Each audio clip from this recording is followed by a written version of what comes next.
Okay, in this video we're going to cover some of the reasons why you shouldn't lock your ankles hard together if you're taking a standard centre back control kind of position, a back mount, or inverting the person up and leaving your ankles exposed. So let's say I've taken Joe's back from here. As you're just starting out with your grappling experience, you may hear some people telling you not to cross the ankles very wisely from this position. So you may do this instinctively if you're just starting out because it feels like you've got a lot more control. Why would you do this and pinch in with your heels when you can do this and lock it in with your ankles? Well, the issue that you've got here is the person going for a straight ankle extension. I'll switch it over because I don't like pain as much as Joe does.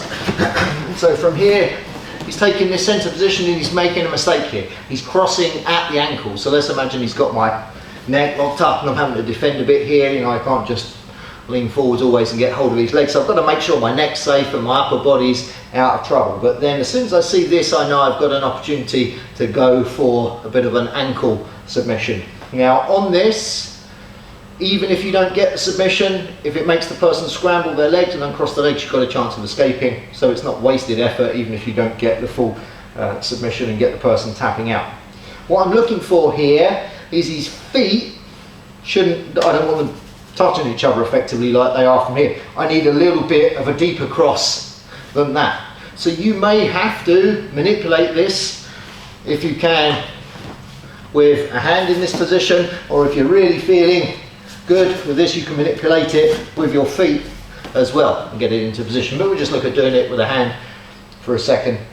So I want this kind of cross from here. So just so that I'm starting to bring the bottom leg a little bit up the calf, just so that it's just, if you like, where the Achilles is running out and the calf muscle starting. So in between where the calf muscle ends and the Achilles starts from there. That's a really good place. Here we've got two nice advantages. It's one of the toughest places for this person to withstand in terms of a muscular compression, because it puts a lot of pain on the bottom of the calf muscle from there, and then if I lever out far enough, there's enough leverage there that I can damage the ankle straight out as a hyperextension kind of action from there and break the ankle forwards. So from this position, again, I'm defending the neck and I'm just trying to get enough of this foot up that I can then place this foot over.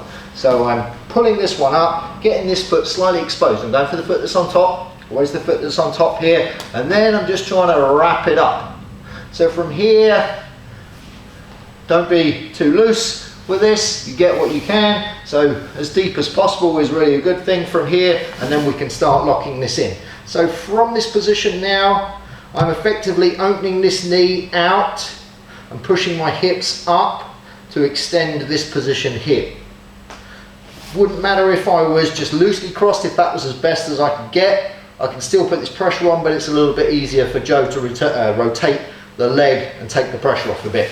I'll go deeper if I can to keep it locked in. So it's knee down this way and hips up this way. So keep holding it now. So I'm defending here, but even as I'm defending and the neck's coming in, I can move this action here. So watch again, hips up, this knee down to stretch out this area. So it's the bone of the calf on the other side, I should say, shin on the other side, that's digging into Joe's calf and extending out and giving me that leverage. So I've got double action going on, calf compression, the pain to start with, and then if the person can withstand pain and I can lever it out, then we've got this straight ankle extension action going on if we need to go further. So one more time, we're in this position, Joe's just coming in, fighting over my neck. I see him make that mistake. Now if one leg's crossed a little bit further than the other as he's got here, I don't need to adjust. I can just go straight for it and I'm fine. Get this nice and deep if you can.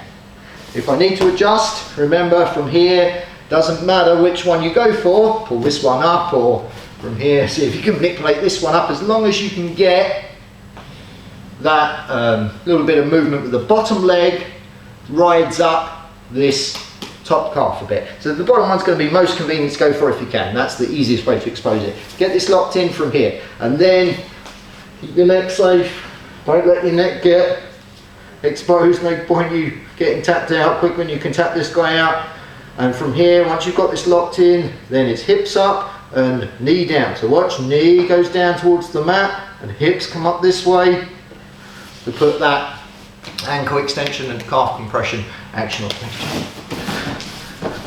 So essentially, that's why you don't cross the ankles if you're taking a center back control position. You can do it from upside down as well, so you've got to be careful in all positions, but especially if you're facing up and inverted at the time.